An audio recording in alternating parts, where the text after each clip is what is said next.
এই রকম সুন্দর সুন্দর ভুজিয়া কিন্তু আমরা সবাই খেতে ভালোবাসি এবং খাই, কিন্তু এই ধরনের ভুজিয়া কি আমরা কীভাবে তৈরি হয় ফ্যাক্টরিতে সেটা কি কখনো আমরা দেখেছি বা জানি? তো চলো আজকে দেখে নিই এই ভুজিয়া কীভাবে তৈরি হচ্ছে। তো তোমরা দেখছো একদম ফ্রেশ টিনের তেল, এবং এই তেলটা কিন্তু এখানে ঢালা হচ্ছে। এখানে কোনো পুরনো তেলের ব্যবস্থা নেই। তো তোমরা ভিডিওটা কন্টিনিউ দেখতে থাকো। তো তেল ঢালার পর দেখতে পাচ্ছ ভাতটির ভেতরে আগুন ধরিয়ে দেওয়া হলো। এবার এটা পুরোপুরি চলে যাবে এবং এটা গরম হোক। এটাকে সুন্দর হাত দিয়ে ভালো করে মিক্সড করে নিতে হবে, কেন অনেকটা পরিমাণে তৈরি হবে। এই জন্য বেসনের পরিমাণটাও তো কিন্তু অনেকটা। কড়াইটা কিন্তু বেশ ভালো বড় সাইজের কড়াই। তো এবার এর ভেতরে এরা পরিমাণ মতো জল দিয়ে নিব। এখানে এই যে চানাচুরের কালারটা আনার জন্য সুন্দর ফুড কালার ব্যবহার করছে। বাড়িতে যেভাবে আটা বা ময়দা মাখি, এটাও কিন্তু সেম প্রসেস, একই রকমভাবে একটু আস্তে আস্তে সুন্দর মিক্স করতে হবে। ভালো করে মিক্স করে মাখা হয়ে এখানে কিন্তু চলে এসছে। তো এবার এটা ডাইসের মধ্যে যাবে। চানাচুরের ডাইস তৈরি মানে সেট করলে, এবং এটা দেখো ডাইসে সুন্দরভাবে লেগে যাবে। তো এরকমভাবে এখানে ডাইসটা লাগানো হচ্ছে। ছাঁকনির সাইজটা দেখেছো, হিউজ পরিমাণের ছাঁকনি কিন্তু এটা দিয়ে। আর তেলটা প্রায় কিন্তু গরম হয়ে এসছে, সেটা ওরা চেক করছে। আর এদিকে এটা হচ্ছে ডাইসটা ওরা রেডি করছে। দেখো ডাইস স্টার্ট হয়ে গেল। এবার এর ভেতরে এরা এই মশলা এটা দেবে। দেখো প্রসেসটা দেখো। সবাই খেতে ভালোবাসি, কিন্তু ভুজিয়া তৈরির প্রসেসটা তোমরা একবার দেখো। মানে জাস্ট নিমিষের মধ্যে কত পরিমাণে ভুজিয়া তৈরি হয়ে গেলে তোমরা একটু দেখো। তো এটা সঠিক কড়কড়া ভাজা হওয়া পর্যন্ত কিন্তু এভাবে নেড়ে নেড়ে এটাকে ভাজতে থাকবে, এবং ভাজা হয়ে যাওয়ার পরে এখানে আলাদা পাত্রে তুলে নেওয়া হচ্ছে এখানে তেল ঝরানোর জন্য।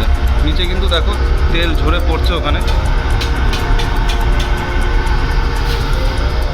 এই বেসনটা মাখানো হচ্ছে কিন্তু একটু অন্যরকম স্টাইলে, কেননা এইটা দিয়ে তৈরি হবে বোঁদে। দেখো নাড়তে নাড়তে কিন্তু এটা ফাইনালি মানে লিকুইড ফর্ম যেটা প্রয়োজন বোঁদে বানানোর জন্য, সেই প্রসেসে কিন্তু চলে এসছে। ভুজিয়া তৈরি হয়ে যাওয়ার পর এবার দেখো ভুজিয়ার মধ্যে মিক্সড হবে বোঁদে।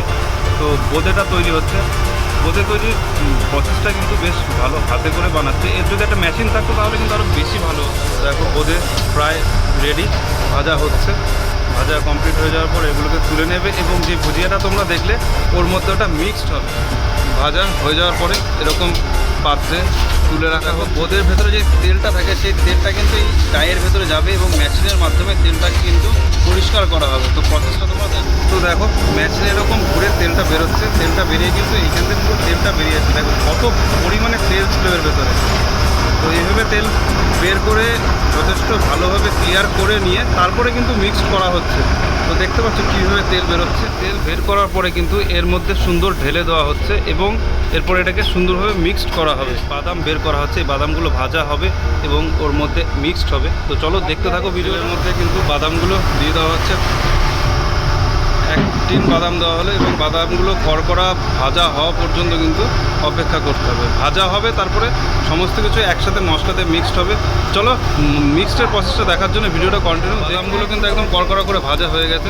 ভাজা হয়ে যাওয়ার পরে এখানে তুলে রাখছে তেল ঝরে যাওয়ার জন্য। জিয়া, তারপরে বোঁদে, এবার দেখো যাচ্ছে বাদাম। এগুলো কিন্তু এবার যাবে এর মধ্যে বিভিন্ন রকমের মশলা কিন্তু এখানে মিক্সড হচ্ছে ভুজিয়াতে অ্যাড হবে বলে। তো এটাই কিন্তু ভুজিয়ার টেস্টটা অনেকটাই পাল্টে। দেখো দেখতে কত সুন্দর লাগছে। তো এটা খেতেও কিন্তু খুব টেস্টি হবে। তো এর মধ্যে এখন বিভিন্ন রকম মশলা, যেগুলো তোমরা দেখলে গুঁড়ো হলো, সেই মশলাগুলো কিন্তু এর মধ্যে অ্যাড হবে, এবং এটা খুব সুন্দরভাবে মিক্সড হবে। আর আমাদের টেস্টি ভুজিয়া চানাচুর কিন্তু রেডি হয়ে যাবে। তারপর এটা সুন্দরভাবে মিক্সড করার প্রসেস কিন্তু স্টার্ট হয়ে গেছে। আর মশলা কিন্তু প্রচণ্ড ঝাঁঝ বেরোচ্ছে। বেলচা দিয়ে করা হচ্ছে। দেখো প্রসেসটা দেখো। তৈরি হওয়ার পরে কিন্তু এইভাবে দেখো প্যাকিং হচ্ছে, এবং প্যাকিং হয়ে এটা কিন্তু বাজারে যাওয়ার জন্য রেডি। এখানে প্যাকিং হওয়ার পরে এখানে কিন্তু ওজন করা হচ্ছে।